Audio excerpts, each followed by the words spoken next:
From the Lewiston Daily Sun from the year 1928. Duckpin Craze sweeping section. While candlepin bowling will always be nearest the heart of the veteran New England bowler, the duckpin craze is fast sweeping the sandpapered alleys into the discard, and Maine has caught the infection. There is much to be said on both sides of the question. The craze has struck Maine to the extent of considerable talk, which has resulted in one meeting. That was held at Portland yesterday and might be considered a foul ball. Only 3 alley owners of Maine were present. They were all of Portland, and none of them were unduly excited over the duckpin idea.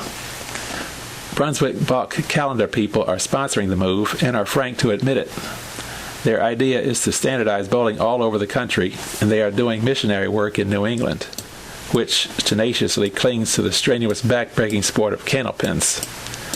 The way I feel about it, stated a Portland owner after the meeting, I would try the ducks if I wasn't getting any candlepin business, but I won't gamble with business as good as it is.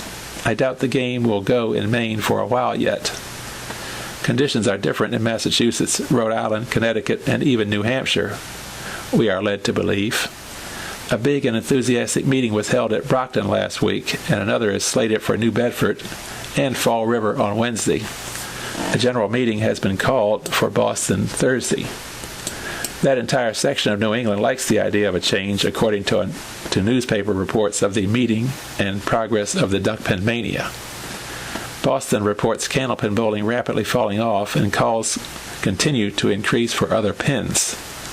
Lowell, New Haven, Taunton, New Bedford, Fall River, and other cities are going on record for ducks. As written in the Sun 4 or 5 years ago, the candlepin game is losing ground, and it will only be a matter of years before it is wiped out. Maine, it might appear, will be the last to give it up. The rest of the country rolls differently, with sectional and national tournaments very popular. Alley owners, to some extent, are responsible for the weakening of the candlepin game. The sport is difficult, arduous, and too technical. It requires long hours of expensive practice to break into the select 100 class. Everybody wants to hit 100 once in a while. So owners, some time ago, started doctoring their alleys. Since some grooved their pin plates, others lifted the corners of them. This went for more deadwood. Others lifted their gutters along the plates a trifle, also seeking a way to scatter more deadwood in front of the pins. It hasn't taken bowlers long to find out this practice, but they don't complain, of course. Alleys are different, some highly polished, others not so polished.